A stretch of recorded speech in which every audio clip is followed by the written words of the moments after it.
a video about the prologue for Fellowship of the Ring. The prologue introduces the world, and it's primarily about hobbits. There's nothing in it that you really need to know. There's a whole lot of background detail about the hobbits, which some people like to know that before they start reading something, some just happy to find out as they go along. It tells you things such as the hobbits are an ancient race. It says there's not as many of them as there used to be. They are very silent. They are very peaceful. They sort of have an affinity with the ground. The prologue tells you that the hobbits are shorter than dwarves, also shorter than elves, definitely shorter than men. That they are red-cheeked and sturdy. That they don't wear shoes, that they like lots of meals. It's a whole lot of little bits. There are other things in the prologue that are kind of directly talking to the reader and telling us things that the hobbits don't know about the world around them. So we learn things like what's further to the west from the Shire and what's further to the east from the Shire. We learn things about how the hobbits arrived that even the hobbits don't know because they're really not particularly interested. The only weapons in the Shire are ancient and kept for show, but although they're very peaceful and they don't fight, they can if they need to. They're a pragmatic race. They're not particularly interested in learning, but they're extremely fond of genealogy and they understand their relationship with all the other hobbits around them to the nth degree. A lot of hobbits don't even believe that elves exist. And elves don't come into the Shire. Nobody comes into the Shire. It's only hobbits in the Shire, nobody else. There is the occasional visit from a wizard called Gandalf, who, to the Shire folk, he is not a wizard, he is a conjurer, just like a trickster, somebody who does magic tricks, sleight of hand. The hobbits have no knowledge of magic and absolutely no interest in it. He talks about their housing, their architecture. He explains that once apparently they all lived in holes. He doesn't actually say that. He says that the hobbits believe that that's the case. So we don't really know. What he does say is that at the time of the Fellowship of the Ring, only the very richest and poorest live in holes. The rest live in houses on the ground. Their houses are long and low and many of them are thatched roofs, and many hobbits live together. Extended families all live in the one household. So they're quite large dwellings, but they never build up. They're always ground floor only, or they might go underground. He does say a few things which are sort of interesting about the order in the Shire, how the Thane is in charge. The Thane is a Took. The Took family have been Thanes of the Shire for hundreds and hundreds of years.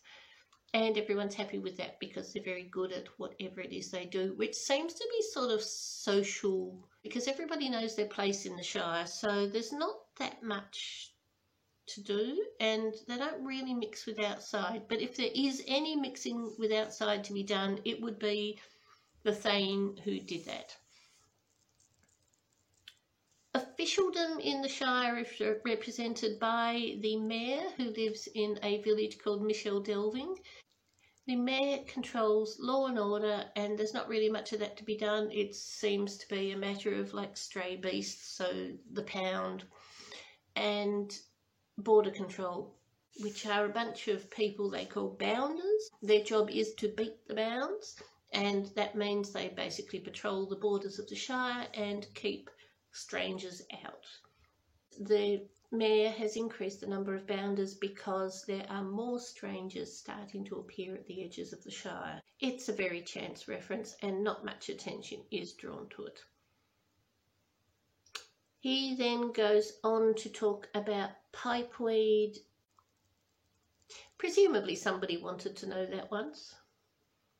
It's, I suppose, interesting, but it's just pipeweed is their sort of tobacco. It talks about types of leaves and the people who grow it and where they sell it.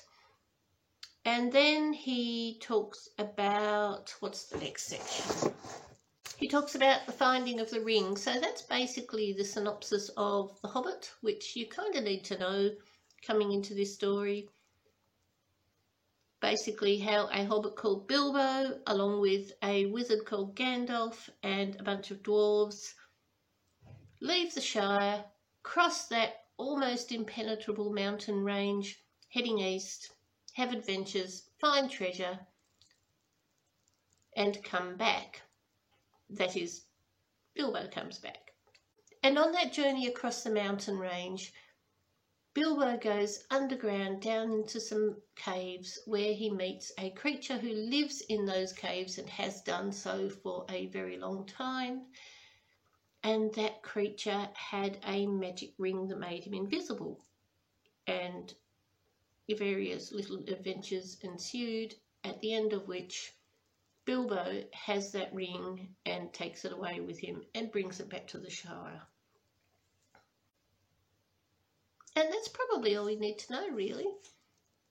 So Bilbo is back in the Shire, and as we approach chapter 1, 60 years have passed since Bilbo returned.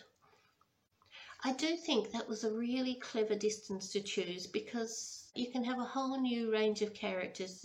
They're not going to, the events of the Fellowship of the Ring are not going to trip over the events of The Hobbit when you've got 60 years. So what else do I need to say about that? Probably nothing.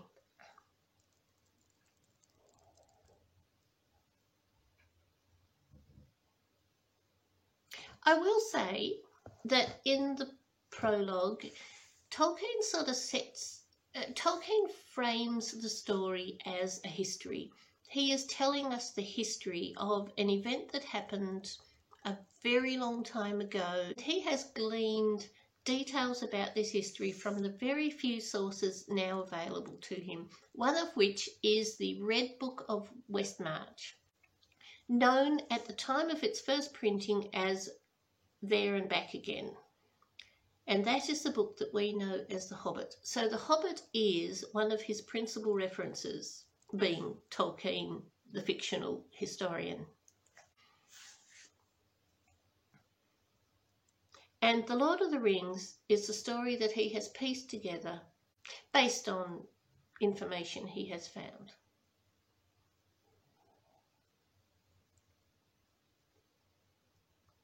So that's probably all I need to say about that. After the prologue, there's this section called Note on the Shire Records. And I would like to say that if you've never read The Lord of the Rings and you haven't watched the movies and you don't know what's coming, don't read this section. It is absolutely full of spoilers. He wrote it in response to letters that people sent in. It is a really bad place to put it. It should be at the end. It might be interesting details, but it's absolutely full of people, characters we haven't met yet, and what happened to them afterwards. You don't want to know this now. I don't know why it's here. So if you don't want to be spoiled, skip Note on the Shire Records until afterwards.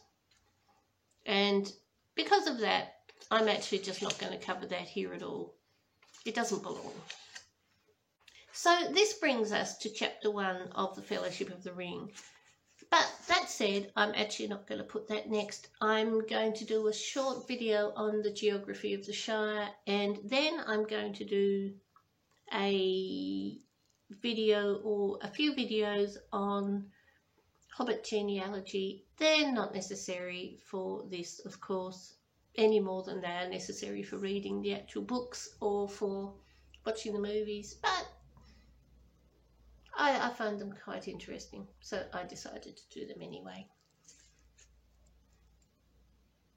And after that we'll get to chapter 1. So there you have it. Thank you for watching.